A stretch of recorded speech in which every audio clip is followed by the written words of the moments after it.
നമസ്കാരം സാർ. നമസ്കാരം. നമ്മൾ വളരെ ദീർഘനാളുകൾക്ക് ശേഷമാണ് കണ്ടുമുട്ടുന്നത്. ഇന്ന് ഒരു പുതിയ വിഷയം സാറിനോട് ചോദിക്കാൻ വേണ്ടി വന്നതാണ്. പുതിയ സർക്കാർ അധികാരത്തിൽ വന്നു കേന്ദ്രത്തിൽ, മൂന്നാം മോദി സർക്കാർ. സർക്കാർ അധികാരത്തിൽ വന്നതിന് ശേഷം ഇറങ്ങുന്ന രണ്ടാമത്തെ ഓർഗനൈസർ ലക്കത്തിൽ, അതായത് RSSൻ്റെ ദേശീയ മുഖവാസിയായ ഓർഗനൈസറിൻ്റെ ലക്കം വലിയൊരു കൺസേൺ, വലിയൊരു ഇഷ്യൂ സർക്കാരിൻ്റെ മുന്നിലേക്ക് വച്ചിരിക്കുന്നു. വളരെ ശ്രദ്ധാപൂർവം നമ്മൾ നിരീക്ഷിക്കേണ്ടുന്ന ചില കാര്യങ്ങളാണല്ലോ ഈ സർക്കാരിൻ്റെ തുടക്കത്തിൽ തന്നെ. ആദ്യത്തെ 100 ദിവസത്തിൻ്റെ ഉള്ളിലുണ്ടായ ഒരു ഡെവലപ്മെൻറ്റാണ് ജനസംഖ്യാ നിയന്ത്രണം. അതെ, ലോകത്ത് ഇപ്പോൾ ഇന്ത്യ ഏറ്റവും കൂടുതൽ ജനസംഖ്യയുള്ള ഒരു രാജ്യമായിട്ട് മാറുകയാണ്. ചൈനയുടെ തൊട്ടടുത്ത് ഏതാണ്ട് ചൈനയെ നമ്മൾ ജനസംഖ്യാ നിയന്ത്രണം പ്രഖ്യാപിച്ചു, നടത്തി, അതിൽ വിജയം വരിച്ചു. നമ്മളാണെങ്കിൽ ചൈനയ്ക്കൊപ്പം എത്തിക്കൊണ്ട് ഇരിക്കുന്നു. RSSൻ്റെ ആ കൺസേൺ സാറ് ശ്രദ്ധിച്ചിട്ടുണ്ടാവുമല്ലോ. ഓർഗനൈസറിൻ്റെ സാറ് കുറച്ചും കൂടെ സൂക്ഷ്മമായിട്ട് അത് വായിച്ചിട്ടുണ്ടാവും. ഓർഗനൈസർ മുഖപ്രസംഗം മാത്രമല്ല, അതിലൊരു ലേഖനമുണ്ട്. അതായത് അവരുടെ ഒരു മെയിൻ തീമായിട്ടാണ് ഓർഗനൈസർ അത് ഇന്ന് അവതരിപ്പിച്ചിരിക്കുന്നത്. എന്താ സാറ് അതിനെപ്പറ്റി? അതിൽ രവി മിശ്ര ഒരു മുഖലേഖനം, കവർ സ്റ്റോറി എഴുതിയിട്ടുണ്ട്. പ്രഫുല്ല കേത്കർ അതിൻ്റെ പത്രാധിപർ ഒരു എഡിറ്റോറിയലും എഴുതിയിട്ടുണ്ട്.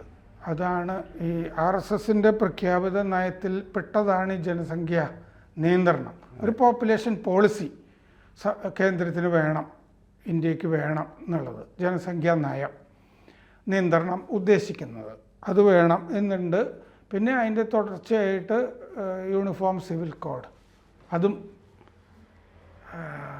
പറയുന്നുണ്ട്. അപ്പോൾ അതിൽ ഈ ജനസംഖ്യാ നിയന്ത്രണമാണ് ഇത്തവണ എടുത്തിരിക്കുന്നത്. അപ്പോൾ അതിൽ പറയുന്നത് എന്താണെന്ന് വെച്ച് കഴിഞ്ഞാൽ, നമ്മൾ കോവിഡ് കാരണം നമ്മുടെ സെൻസസ് മാറ്റി വെച്ചിരുന്നു. ഇനി അത് 2 കൊല്ലത്തിനകം സെൻസസ് നടക്കും. 2011 കഴിഞ്ഞു. അതെ, അതിനുശേഷം. അപ്പോൾ നമ്മൾ സെൻസസ് നടത്തുന്നില്ല, അത് ദുർദ്ദേശപരമാണെന്നൊക്കെ പ്രതിപക്ഷവും ഈ മറ്റേ സ്യൂഡോ സെക്യുലർ ബുദ്ധിജീവികളൊക്കെ പറയുന്നുണ്ടായിരുന്നു. അത് ഒരു ഘട്ടത്തിൽ ഞാനും അത് കുറിപ്പെഴുതിയിരുന്നു. മോദി അധികാരത്തിൽ വന്നിട്ട് ചെയ്തോളൂ, നിങ്ങൾ വിഷമിക്കണ്ടെന്ന് പറഞ്ഞിരുന്നു. അങ്ങനത്തെ രാജ്യം ഇന്ത്യ മാത്രമൊന്നുമല്ല സെൻസസ് ആ സമയത്ത് മാറ്റിവെച്ചത്. പല രാജ്യങ്ങളും ചെയ്യുന്നുണ്ടത്. കാരണം അത് 5 വർഷത്തിലൊരിക്കൽ സെൻസസ് നടക്കുന്ന രാജ്യങ്ങളുണ്ടല്ലോ. അതെ, അങ്ങനെയൊക്കെ ഉണ്ട്. അപ്പോൾ ഇതിൽ പറഞ്ഞിരിക്കുന്നത് എന്താണെന്ന് വെച്ചാൽ, അത് കഴിയുമ്പോൾ മണ്ഡല പുനർനിർണയം വരും. മണ്ഡല പുനർനിർണയം വരുമ്പോൾ നമുക്കറിയാം, ഉത്തർപ്രദേശ്, മധ്യപ്രദേശ് അവിടെയൊക്കെ സീറ്റ് കൂടും. ഉത്തർപ്രദേശിൽ 113 മുതൽ 120 വരെയൊക്കെ ആകാം. ഇപ്പോഴത്തെ 80 എന്നുള്ളത് വലിയ വർധനയാണ്. കേരളത്തിൽ വേണമെങ്കിൽ കുറയാം, പക്ഷെ അത് ചിലപ്പോൾ ഇപ്പോഴത്തെ 19 പോവാം, അല്ലെ 18 വരെ, 18 19 ഒക്കെ ആയിട്ട് അതെ, ചുരുങ്ങാൻ മതി. 14 ഒക്കെ വേണമെങ്കിൽ ആകാവുന്നത്രേ. കാരണം ജനസംഖ്യാ നിയന്ത്രണം ഈ തെക്കൻ മേഖലയിൽ, അതായത് തെക്കൻ സംസ്ഥാനങ്ങളിൽ ഇന്ത്യയുടെ നടന്നിട്ടുണ്ട്, പടിഞ്ഞാറും നടന്നിട്ടുണ്ട്. ഈ കാര്യം ഇതിൻ്റെ അകത്ത് പറഞ്ഞിട്ടുണ്ട്. ഈ ജനസംഖ്യാ നിയന്ത്രണം ഇങ്ങനെ നടന്നിട്ടുണ്ടെന്ന്. എന്നിട്ട് അതിൻ്റെ അകത്ത് പ്രഫുല്ല കേത്കർ ഓർഗനൈസർ പറയുന്നത് എന്താണെന്ന് വെച്ചാൽ, ഒരു സദേൺ ഡിസഡ്വാൻറ്റേജ് ഇതിൻ്റെ അകത്ത് വരാം. കാരണം അത് നടപ്പാക്കി കഴിയുമ്പോൾ ഈ തെക്കൻ മേഖലയിൽ നിന്ന്, തെക്കൻ സംസ്ഥാനങ്ങളിൽ നിന്ന് BJPക്ക് കിട്ടാൻ സാധ്യതയുള്ള സീറ്റുകൾ കുറേ MP-മാർ. മാത്രമല്ല, ജനസംഖ്യ ഇതിൽ പറയുന്നത് ജനസംഖ്യാ നിയന്ത്രണം കൊണ്ടുണ്ടായത് എന്താണെന്ന് വെച്ചാൽ, ഹിന്ദുക്കളാണ് ജനസംഖ്യ നിയന്ത്രിച്ചിരിക്കുന്നത്. മുസ്ലിങ്ങളുടെ ജനസംഖ്യ കൂടിയിട്ടുണ്ട്. ഇത്തവണത്തെ തെരഞ്ഞെടുപ്പിൽ നമ്മൾ കണ്ടതാണ്, മുസ്ലിങ്ങൾ മുഴുവൻ കോൺഗ്രസിൻ്റെയും സഖ്യകക്ഷികളുടെയും കൂടെ നിന്നതാണ്. അപ്പോൾ അതുകൊണ്ട് ആ പ്രവണത തുടർന്നു കഴിഞ്ഞാൽ ഇന്ത്യയിൽ തന്നെ മൊത്തത്തിൽ മുസ്ലിങ്ങൾ മറ്റേ ധ്രുവീകരണം, കോൺഗ്രസ് SP അങ്ങനെ പോയതാണ്.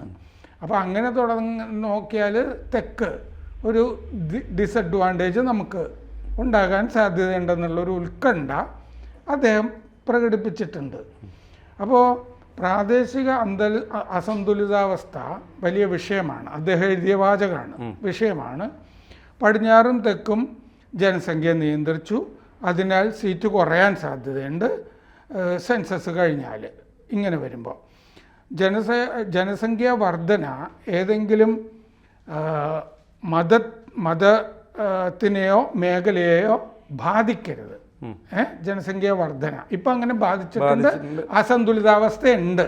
അതാണ് അതുകൊണ്ട് ഉണ്ടാവുന്ന എന്താണെന്ന് വെച്ചാൽ സാമൂഹിക സാമ്പത്തിക അസമത്വം, അതുപോലെ രാഷ്ട്രീയ സംഘർഷങ്ങളും വരുത്തി വയ്ക്കാം. അങ്ങനെ ഒരു മതം മാത്രം ഇങ്ങനെ തുടർന്നുകൊണ്ടിരിക്കുന്നു, ജനന നിരക്ക് കൂടിക്കൊണ്ടിരിക്കുന്നു. അങ്ങനെ വരുമ്പോൾ അപ്പോൾ സത്യത്തിൽ ഇങ്ങനൊരു പ്രശ്നം, ഇങ്ങനെയൊരു കൺസേൺ അല്ലെങ്കിലും ഒരു റിവേഴ്സ് കൺസേൺ പ്രതിപക്ഷവും പങ്കുവച്ചിട്ട് ഞാൻ വായിച്ചിട്ടുണ്ട്. സെപ്റ്റംബറിൽ അല്ല, അവർക്ക് ഇതിനകത്ത് എന്ത് കൺസേൺ ഉണ്ടാവേണ്ടത്, സാഹചര്യം എന്താണെന്നുള്ളതാണ് അതാണ്. കഴിഞ്ഞ കൊല്ലം സെപ്റ്റംബറിൽ ഈ വനിതാ സംവരണം രാഷ്ട്രീയത്തിലെ MLA-മാർ അതിൻ്റെ ചർച്ച പാർലമെൻറ്റിൽ നടന്നല്ലോ. അപ്പോൾ ഈ സെൻസസ് കഴിയുമ്പോഴാണ് മറ്റേ വനിതാ സംവരണവും ഒക്കെ വരാൻ പോകുന്നത്. അന്ന് DMK-യുടെ കനിമൊഴി അവരുടെ സഹോദരൻ സ്റ്റാലിൻ്റെ, മുഖ്യമന്ത്രിയുടെ ഒരു പ്രസ്താവന അവിടെ വായിച്ചു പാർലമെൻറ്റിൽ. അതെന്താണെന്ന് വെച്ചാൽ സ്റ്റാലിൻ്റെ വാചകത, മണ്ഡല പുനർനിർണയം ജനസംഖ്യയുടെ അടിസ്ഥാനത്തിൽ നടക്കുന്ന സെൻസസ് വെച്ചാണെങ്കിൽ തെക്കേ ഇന്ത്യൻ പ്രാതിനിധ്യം കുറയും. മനസ്സിലായോ? തെക്കേ ഇന്ത്യക്ക് സീറ്റ് കുറയും. ഞങ്ങൾക്ക് ഇതുപോലത്തെ സീറ്റുകൾ കൂടുതൽ കിട്ടണമെന്ന്, മുസ്ലിം സപ്പോർട്ടിലുള്ള കൂടുതൽ സീറ്റുകൾ ഞങ്ങൾക്ക് വേണം. അതിൽ കുറവ് വരും. പുനർനിർണയം നടത്തുമ്പോൾ ഇത് കുറയും. മഹുവ മൊയ്ത്ര പറഞ്ഞു അന്ന് തന്നെ കേരളത്തിൽ സീറ്റ് കൂടില്ല, തമിഴ്നാട്ടിൽ 26% ആയിട്ട് കുറയും, മധ്യപ്രദേശിൽ യുപിയിൽ 79% കൂടും സീറ്റ്, തമിഴ്നാട്ടിൽ 26% കുറയുമെന്നാണ്. അത് കൺസേൺ ആണ്. കേരളത്തിലും കുറയുമെന്ന് പറഞ്ഞു കഴിഞ്ഞാൽ ഈ കൺസേൺ കേരളം ഉന്നയിക്കും. തീർച്ചയായും ഏതാണ്ട് 19 തന്നെ നിലനിൽക്കുന്ന വിശ്വാസത്തിലാണ് ഇപ്പോൾ ഉന്നയിക്കാതിരിക്കുന്നത്. പക്ഷേ തമിഴ്നാട്ടിൽ അതല്ല സ്ഥിതി. തമിഴ്നാട്ടിൽ ചിലപ്പം 20 25 കുറഞ്ഞാൽ കുറയും. ഇത് അവരെയാണ് ബാധിക്കാൻ പോകുന്നത്. 4-1 കുറയാൻ പോകുന്നു. അപ്പോൾ അവരുടെ MP-മാരുടെ എണ്ണം കുറയും. അതെ, അത് അവർക്കും ഉത്കണ്ഠകളാണല്ലോ. അപ്പൊ തെക്കേ ഇന്ത്യയെ പറ്റിയിട്ട് RSSനും ഉത്കണ്ഠയുണ്ട്, പ്രതിപക്ഷത്തിനും ഉത്കണ്ഠയുണ്ട്. ഈ പ്രതിപക്ഷത്തിന്റെ ഉത്കണ്ഠ ഈ ഓർഗനൈസറിൽ പറഞ്ഞിട്ടില്ല, അത് ഞാൻ പറഞ്ഞതാണ്. മനസ്സിലായി. അപ്പോൾ കേക്കർ എഴുതുകയാണ്, ദേശീയ തലത്തിൽ സന്തുലിതാവസ്ഥ ഉണ്ടാകാം ദേശീയ തലത്തിൽ മൊത്തത്തിൽ നോക്കുമ്പോൾ. പക്ഷേ ഇന്ത്യയിലെ എല്ലാ മേഖലയുടെയും എല്ലാ മതങ്ങളുടെയും കാര്യം അങ്ങനെയല്ല. മുസ്ലിം എന്ന് അദ്ദേഹം പറഞ്ഞിട്ടില്ല. അതിർത്തികളിൽ അതായത് ചില അതിർ സംസ്ഥാനങ്ങളുണ്ടല്ലോ, ആസാം പോലെ ബംഗാൾ, അവിടെ മുസ്ലിങ്ങൾ കൂടുന്നു, മുസ്ലിങ്ങളുടെ എണ്ണം. ശരിയാണല്ലോ, ആസാമിലൊരു ഇന്ത്യയിലെ ഏറ്റവും കൂടുതൽ വോട്ട് നേടുന്നത് 94% പോളിംഗ് നടക്കുന്നത് മുസ്ലിം മാത്രമേ ആസാമിൽ ജയിക്കുന്നുള്ളൂ. ഒരെണ്ണം 14 13 ഇവിടെ 1 അപ്പുറത്ത് എന്നുള്ളതാണ്. അപ്പോൾ ജനാധിപത്യത്തിൽ സംഖ്യ പ്രധാനമാണ്. ജനനനിരക്ക് മുസ്ലിങ്ങൾക്ക് കൂടുതലാണ്. 1991 മുതൽ 2011 വരെയുള്ള സെൻസസ് നോക്കിയാലും നമുക്കറിയാം. അപ്പോൾ RSS പറയാറുണ്ട് ജനസംഖ്യാ നിയന്ത്രണവും യൂണിഫോം സിവിൽ കോഡ്. അതിനെന്താണ് ഏകീകൃത സിവിൽ നിയമം. സിവിൽ നിയമമെന്നോ ഏക പൗരത്വ നിയമം ഒന്നായിരിക്കും. അത് കുറച്ചും അതെ, ഇവിടെ ഏക വ്യക്തി നിയമം എന്നാണ് മനോരമയിൽ പരിഭാഷ കാണുന്നത്. തെറ്റാണ്. വ്യക്തി നിയമം വേറെ, ശരിയത്തല്ല ഇത്. ഏക പൗരത്വ നിയമമാണ് ശരി. അത് എത്ര പറഞ്ഞാലും മനോരമ അത് മാറ്റില്ല. കാരണം അത് മുസ്ലിങ്ങളെ അളകാൻ വേണ്ടിയിട്ടേ UCCക്ക് ഇങ്ങനെ ഒരു പരിഭാഷ കൊടുത്തിരിക്കുന്നതാണ്. ഇത് രാകേഷ് സിൻഹ എന്ന് പറഞ്ഞിട്ട് രാജ്യസഭ MP ഉണ്ടല്ലോ, RSSന്റെ ഒക്കെ ബുദ്ധിജീവിയായിട്ടുള്ള അദ്ദേഹവും ഈ പിന്നെ സ്വകാര്യ ബിൽ വെള്ളിയാഴ്ചകളിൽ സ്വകാര്യ ബില്ല് അവതരിപ്പിച്ചപ്പോൾ അദ്ദേഹം കഴിഞ്ഞ കൊല്ലം പറഞ്ഞിരുന്നു 2 കുഞ്ഞുങ്ങൾ എന്നുള്ള ഒരു നിയമം കൊണ്ടുവന്നിട്ട് ജനസംഖ്യ നിയന്ത്രിക്കണം എന്നൊരു സ്വകാര്യ ബില്ല് കൊണ്ടുവന്നിരുന്നു. ചിലപ്പോൾ RSSന്റെ നയവും അത് തന്നെ ആകാം. കാരണം രാകേഷ് സിൻഹ അതിൻ്റെ ഒരു സൈദ്ധാന്തികനായിട്ടാണ് ഞാൻ ഡൽഹി ഇന്ത്യൻ എക്സ്പ്രസ്സിൽ അദ്ദേഹത്തിൻ്റെ കോളം വായിക്കാറുണ്ട്. തീർച്ചയായിട്ടും. അപ്പോൾ ഭാരതീയ സംസ്കാരം, രവി മിശ്ര കവർ സ്റ്റോറിയിൽ പറയാണ്, ഭാരതീയ സംസ്കാരം അട്ടിമറിച്ച ഇസ്ലാമിക ശക്തികൾ നമ്മെ ഒറ്റിയത് ഓർമ്മ വേണം. ഡെമോഗ്രാഫിക് ചേഞ്ച് ഇങ്ങനെ വരുന്നത്, ജനസംഖ്യയിലുള്ള മാറ്റങ്ങൾ മൊത്തത്തിൽ നമ്മുടെ സംസ്കാരത്തെ തന്നെ, ഇന്ത്യയുടെ ഭാരത പൈതൃകത്തെ സംസ്കാരത്തെ അട്ടിമറിക്കും. എന്നിട്ട് അദ്ദേഹം ബംഗാളിലിപ്പോൾ 2 പേരെ മർദ്ദിച്ചില്ലേ, ഫ്ലോഗിങ് എന്ന് പറയുന്നത്, ഭാര്യയും ഒന്നിച്ച് താമസിച്ചിരുന്ന ഒരു പുരുഷനെ സ്ത്രീയെ റോഡിലിട്ട്. അതെ അതെ, അത് ഉദാഹരണമായിട്ട് പറയുന്നുണ്ട്. അവിടെ ഒരു മുസ്ലിം സ്ത്രീയെ ഇതുപോലെ ചെയ്തിരുന്നല്ലോ. അതെ അതെ. അപ്പോൾ അല്ല, അത് ഞങ്ങളുടെ രാജ്യത്ത് ഇങ്ങനെ തന്നെയാണെന്ന് അവർ പറയുകയും ചെയ്തു, തല്ലിയവർ. അത് മറ്റേ ഹദ്ദടി ഞങ്ങളുടെ രാജ്യം തന്നെയാണ് പറഞ്ഞത്, ഈ ഞങ്ങളുടെ സാമ്രാജ്യത്തിൽ ഇങ്ങനെയൊക്കെ തന്നെ സംഭവിക്കും എന്ന് തന്നെയാണ് പറഞ്ഞത്. അത് അതെ. പിന്നെ അതിൻ്റെ അകത്ത് ഈ പോളിസിസ്റ്റിക് ഓവേറിയൻ ഡിസീസ് എന്ന് പറഞ്ഞൊരെണ്ണം ഇന്ത്യയിൽ വല്ലാതെ പടരുന്നുണ്ട്. ഗർഭപാത്രത്തിനെ ബാധിക്കുന്നതാണല്ലോ.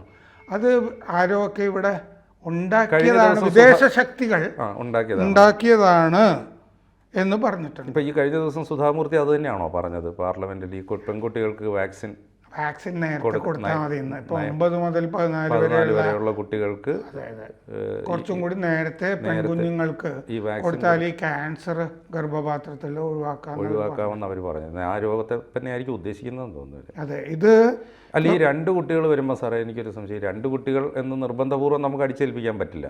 പക്ഷേ അങ്ങനെ 2 കുട്ടി മതി എന്ന് പറയുമ്പോൾ 3 കുട്ടി ഉള്ളവർക്ക് ചൈനയിലെ പോലെ തന്നെ അവർക്ക് സർക്കാർ ജോലി കിട്ടില്ല, അല്ലെങ്കിൽ അവരുടെ ആനുകൂല്യങ്ങൾ നമ്മൾ ഇന്ത്യ അങ്ങനെ ചെയ്യാൻ പറ്റുമോ? ചെയ്യില്ല, അങ്ങനെ ചെയ്യില്ല. പിന്നെ നമ്മൾ ഈ കൺസേൺ എന്നുള്ളത് ഹിന്ദുക്കൾക്ക് മാത്രമുള്ള അല്ലല്ലോ.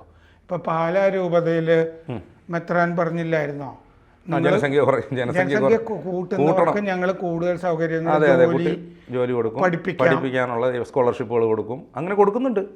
3 കുട്ടികൾ 4 കുട്ടികൾ 5 കുട്ടികളുള്ളവർക്കൊക്കെ ഇപ്പോൾ ചില സഭകൾ അവർക്ക് കുട്ടികൾക്കുള്ള വിദ്യാഭ്യാസ സഹായം മാത്രമല്ല അവരുടെ ചാനലുകളിൽ ഞാൻ കാണുന്നുണ്ട്. ഈ കൂടുതൽ കുട്ടികളുടെ ദമ്പതിമാരെയും കുട്ടികളെ ചർച്ച നടത്താറുണ്ട്. പിന്നെ അവരുടെ തന്നെ സ്ഥാപനങ്ങളിൽ അവർ ജോലി കൊടുക്കാറുണ്ട് പെൺകുട്ടികൾക്കൊക്കെ, കൂടുതൽ കുട്ടികളുള്ള വീടുകളിലെ കുട്ടികൾക്ക്. പക്ഷേ ഇതിപ്പോൾ എങ്ങനെയാണ് ഈ കൺസേൺ ഇവരിപ്പോൾ RSSൻ്റെ കൺസേൺ ഒരു വഴിക്ക് കൂടെ വരുന്നു, മറ്റവരുടെ കൺസേൺ മറുവശത്തൂടെ വരുന്നു. ജനസംഖ്യ ആണെങ്കിൽ ഒരു വിഭാഗത്തിൻ്റേത് ഇങ്ങനെ വർദ്ധിച്ചുകൊണ്ടേയിരിക്കുന്നു, ഹിന്ദു ജനസംഖ്യ കുറഞ്ഞുകൊണ്ടേയിരിക്കുന്നു. ഇത് എവിടെയാണ് ഇതിൻ്റെ ഒരു എത്തിച്ചേരുന്ന ഒരു? അത് ഏക സിവിൽ കോഡും കൂടി വന്നാലേ അതിൻ്റെ അകത്തൊരു ശരിക്കുള്ള നിയന്ത്രണം വരുള്ളൂ. കാരണം എന്താണെന്ന് വെച്ച് കഴിഞ്ഞാൽ 4 കിട്ടിയാൽ ജനസംഖ്യ കൂടുമല്ലോ, തീർച്ചയായിട്ടും സാധ്യതയുണ്ട്. അതല്ലെങ്കിൽ 3 സ്ത്രീകളും ബന്ധ്യകളായിരിക്കണം. അതിനെന്തായാലും സാധ്യതയില്ല.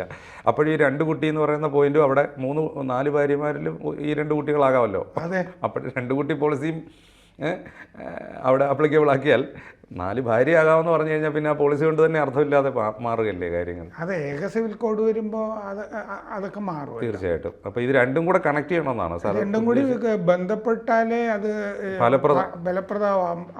ആകാൻ സാധ്യതയുള്ളൂ. ഏക സിവിൽ കോഡ് ഇപ്പോൾ മറ്റേ താജിക്കിസ്ഥാനിലും ഒക്കെ വന്നില്ലേ, താടി പാടില്ല, ഹിജാബ് പാടില്ല. അവിടെ മുസ്ലിം ഭൂരിപക്ഷ രാജ്യമാണ്. അവിടെ എല്ലാം എടുത്തു കളഞ്ഞു, ഇതൊന്നും പറ്റില്ല എന്നവർ തീരുമാനിച്ചു കഴിഞ്ഞു. ലോകത്ത് മുസ്ലിം ഭൂരിപക്ഷ രാജ്യങ്ങളിൽ പല സ്ഥലത്തും അങ്ങനെ ചെയ്തിട്ടുണ്ട്. പിന്നെ ഈ ഇപ്പോൾ ഇറാനിലെ പുതിയ പ്രസിഡന്റായി വന്നിരിക്കുന്ന ആൾ പോലും ഇപ്പോൾ ഇറാൻ മാറണം എന്നുള്ള ഒരു, അദ്ദേഹം റിഫോമിസ്റ്റ്. അവിടെ ആ ഡ്രസ് കോഡിന് കാരണം ജയിലിൽ അടച്ച അതിൽ അദ്ദേഹത്തിന് എതിരഭിപ്രായമായിരുന്നു, വിരുദ്ധാഭിപ്രായക്കാരനായിരുന്നു. പക്ഷെ അത് എത്രമാത്രം അദ്ദേഹത്തെ കൊണ്ട് ഇത് ചെയ്യാൻ പറ്റുമെന്നൊക്കെ ഉള്ളത് പ്രയാസമാണ്. ഗമേനിയാണ് അവിടെ തീരുമാനിക്കുന്നത്, ആയത്തുള്ളയാണ് കാര്യങ്ങളൊക്കെ തീരുമാനിക്കുന്നത്. ഇനി ആയത്തുള്ളക്ക് 85 വയസ്സായി, മാറാറൊക്കെ ആയി. പക്ഷെ അദ്ദേഹത്തിൻ്റെ ഒരു മകൻ തന്നെ പിൻഗാമിയാവുമെന്നൊരു സംശയമൊക്കെ കിടക്കുന്നുണ്ട്. ഈ ഫെബ്രുവരിയിൽ ഇടക്കാല ബജറ്റിലെ നിർമ്മല സീതാരാമൻ ഇപ്പോൾ ഫെബ്രുവരിയിൽ ഇടക്കാല ബജറ്റ് അവതരിപ്പിച്ചല്ലോ. അതിൽ ഈ ജനസംഖ്യ നിയന്ത്രണം സംബന്ധിച്ച് പഠിക്കാനായിട്ട് ഒരു ഉന്നതതല സമിതിയെ വെക്കുമെന്ന് പറഞ്ഞിട്ടുണ്ട്. പക്ഷേ അത് ആരും അത്ര കാര്യമായി ശ്രദ്ധിക്കുകയോ വാർത്താമാധ്യമങ്ങൾ അതിന് വേണ്ട രീതിയിലുള്ള ഒരു അറ്റൻഷൻ കൊടുക്കുകയോ ചെയ്തില്ല. അത് ശ്രദ്ധിക്കേണ്ടതായിരുന്നു. അത് RSSന്റെ നയം ഇടക്കാല ബജറ്റിൽ വന്നിട്ടുണ്ട്. അത് ഞാൻ പ്രേക്ഷകരെ കൂടി ഓർമ്മിപ്പിക്കാൻ വേണ്ടി പറഞ്ഞു. പ്രേക്ഷകരെ മാത്രമല്ല, സ്യൂഡോ സെക്കുലർ. അതെ, അവരും കൂടി ഇത് അറിഞ്ഞിരിക്കണമല്ലോ. കാരണം അവർ മാധ്യമങ്ങളിലൂടെ ഇതൊന്നും അറിഞ്ഞിട്ടുണ്ടാവില്ല, കാരണം ബജറ്റിൽ ഇങ്ങനൊരു കാര്യം വന്നിട്ടുള്ളത്. അപ്പോൾ എന്തായാലും ഇതൊരു ആലോചനാപൂർവമായ ഒരു തീരുമാനം തന്നെ ആയിരിക്കണം അല്ലേ RSS മുന്നോട്ട് വെച്ചിരിക്കുന്നത്? അത് പല ചർച്ചകളിലും മോദിയായിട്ടുള്ള ചർച്ചകളിലും ഒക്കെ ഒക്കെ പറയാറുണ്ട്. പിന്നെ ഈ RSS പ്രതിനിധി സഭയുടെ പ്രമേയങ്ങളിലും ഒക്കെ നേരത്തെ സമാനമായ നിർദ്ദേശങ്ങളൊക്കെ പ്രമേയങ്ങളിലും ഒക്കെ ഞാൻ വായിച്ചിട്ടുണ്ട്. പലപ്പോഴും ഈ ജനസംഖ്യ അല്ല, ഇതിപ്പോൾ മൂന്നാം മോദി സർക്കാർ വന്ന സ്ഥിതിക്ക് ഇനി ഇത്തരം കാര്യങ്ങളൊക്കെ എത്ര നാൾ ഇതിങ്ങനെ വെച്ച് താമസിപ്പിച്ചുകൊണ്ട് പോകാൻ പറ്റില്ലല്ലോ. ഇല്ലേ, ഇത് ഈ വാർത്തകൾ ഒക്കെ പറയുന്ന ആളുകൾ തന്നെ പറയുന്നത് ഏക സിവിൽ കോഡ് ഈ മോദി സർക്കാരിന് പ്രയാസമായിരിക്കും. ഞാൻ ഈ ജനസംഖ്യാ നിയന്ത്രണത്തിൻ്റെത് ഇംഗ്ലീഷ് പത്രങ്ങൾ വായിക്കുമ്പോൾ ഈ സൂഡോ സെക്കുലർ അവർ പറയുന്നത് എന്താണെന്ന് വെച്ചാൽ TDP മറ്റേ JDU അവർ സമ്മതിക്കില്ല, ജനസംഖ്യാ നിയന്ത്രണത്തിൻ്റെ കാര്യത്തിലൊക്കെ സമ്മതിക്കില്ല എന്ന അവരുടെ ഒരു വ്യാമോഹം അതിങ്ങനെ സമ്മതിക്കില്ല എന്നുള്ള രീതിയിൽ അവർ പുറത്തേക്ക് അവതരിപ്പിക്കുന്നുണ്ട്. അതിൽ രജികുമാറിന് എന്താ തോന്നുന്നത്? ഇല്ല, പക്ഷേ എനിക്ക് തോന്നുന്നില്ല. തെലുങ്ക് ദേശം പാർട്ടിക്ക് അല്ലെ ജനതാദളിനെ സംബന്ധിച്ചിടത്തോളം ഇപ്പം നിതീഷിനെ സംബന്ധിച്ച് ബീഹാറിൽ സീറ്റ് കൂടുതലേ ഉള്ളൂ. അവർക്കിപ്പോൾ ജനസംഖ്യ സെൻസസ് കഴിഞ്ഞ് മണ്ഡല പുനർനിർണ്ണയം വരുമ്പോൾ സ്വാഭാവികമായിട്ടും സീറ്റ് കൂടാൻ സാധ്യതയുള്ള സംസ്ഥാനങ്ങളിലൊന്നാണ് ബീഹാർ. ഒരുപക്ഷെ ചന്ദ്രബാബു നായിഡുവിൻ്റെ തെലങ്കാനയിലോ അല്ലെങ്കിൽ ഹൈദരാബാദിലോ ആന്ധ്രാപ്രദേശിലോ ആ സീറ്റ് വ്യത്യാസം വലുതായിട്ട് ചെറിയ സീറ്റുകൾ, കാരണം അത് വിഭജിച്ച സ്ഥലങ്ങളാണ്. അവിടെ രണ്ടിൻ്റെയും പ്രാധാന്യം എന്താണെന്ന് വെച്ച് കഴിഞ്ഞാൽ ഈ BRS പോയിട്ട് BRS നശിച്ചു കഴിഞ്ഞു. ആ വോട്ട് മുഴുവൻ BJPയിലേക്ക് വരും. ഇപ്പൊ 30% കൂടുതൽ ലോക്സഭയിൽ തന്നെ വോട്ട് കിട്ടിയിട്ടുണ്ട്. ഏതെങ്കിലും കാലത്ത് രേവന്ത് റെഡ്ഡി പഴയ ABVP അല്ലേ, ഡെപ്യൂട്ടേഷനിലല്ലേ കോൺഗ്രസിൽ മുഖ്യമന്ത്രി ആയിരിക്കുന്ന. അതെ അതെ, തീർച്ചയായിട്ടും. അത് അപ്പൊ അദ്ദേഹത്തിന് തന്നെ മൊത്തത്തിൽ അവിടുത്തെ രംഗം തിരിച്ചുകൊണ്ടുവരാം, ദോശ മറിച്ചിടുന്ന പോലെ ഉള്ളൂ. ഒരു കോൺഗ്രസ്സുകാരന് BJP ആകാനായിട്ട് എത്ര സമയം വേണം? അതും ദീർഘകാല ABVP ആയിരുന്ന ഒരാൾക്ക് ബന്ധമുണ്ടല്ലോ, പെട്ടെന്ന് വിളിച്ച് ഞാൻ വന്നോട്ടെ എന്ന് ചോദിക്കാനുള്ള സ്വാതന്ത്ര്യമുണ്ട്. അല്ല, കഴിഞ്ഞ ദിവസം ഇപ്പോൾ ഇവർ പറയുന്ന പോയിന്റ് എന്ന് പറയുന്നത് രേവന്ത് റെഡ്ഡിയും ചന്ദ്രബാബു നായിഡുവും കഴിഞ്ഞ ദിവസം കണ്ടത് ചന്ദ്രബാബു നായിഡുവിനെ രേവന്ത് റെഡ്ഡി കോൺഗ്രസ് ആക്കാം, അല്ല ഇന്ത്യ മുന്നണിയിലേക്ക് കൊണ്ടുപോകാൻ വേണ്ടിയിട്ടാണെന്ന്. ഇത് തിരിച്ചായി കൂടെ എന്ന് ചോദിക്കാൻ ആരും ഉണ്ടായില്ല എന്നുള്ളതാണ്. പള്ളി പറഞ്ഞാൽ മതി. അതൊന്നും നടക്കാം. കാരണം എന്താന്ന് വെച്ചാൽ ഈ ചന്ദ്രബാബു നായിഡുവിനെ സംബന്ധിച്ച് ഒന്നാമത് ജാതി സെൻസസ് പറ്റില്ല, സ്കിൽ സെൻസസ് വേണ്ടത് എന്നുള്ളൊരു നിലപാട്. പിന്നെ അദ്ദേഹത്തിന് ഇനി ഈ അവസാനത്തെ ഒരു മുഖ്യമന്ത്രി കാലമാണ്, ഇനി മകനെ കൊണ്ടുവരണം എന്നുള്ളതാണ് അദ്ദേഹത്തിൻ്റെ. മകനുമായിട്ടുള്ള അഭിമുഖമൊക്കെ ഞാൻ ചിലത് വായിച്ചിട്ടുണ്ട്. അദ്ദേഹത്തിനൊന്നും മോദിയുടെ നയങ്ങളോട് വിരോധമുള്ള ആളല്ല. അത് ഇനിയുള്ള യുവാക്കളുടെ കാലത്തൊന്നും മോദിയോട് വലിയ വിരോധമൊന്നും കാണില്ല. ഇന്നിപ്പോൾ റഷ്യയിലും മോദിക്ക് എന്തൊരു പിന്തുണയാണ് കണ്ടത്, സ്വീകാര്യത. ഇത് തന്നെയാണ് തെലങ്കാനയും ആന്ധ്രയും ഒക്കെ. ഗേറ്റ് ആദ്യം തുറന്നത് കർണാടകയാണെന്നേ ഉള്ളൂ. അതെ, ഇതൊക്കെ അല്ല, ചന്ദ്രബാബു നായിഡു കുറച്ചും കൂടെ വിശാലമായ മനസ്സുള്ള ഒരാളും വലിയ ചിന്താഗതി, ഉയർന്ന ചിന്താഗതിയുള്ള ആളുമാണെന്നാണല്ലോ നമ്മൾ തുടക്കം മുതലേ കണ്ടിട്ട്. ആദ്യകാലത്ത് മോദിയോട് അദ്ദേഹത്തിന് എതിർപ്പുണ്ടായിരുന്നു 2014.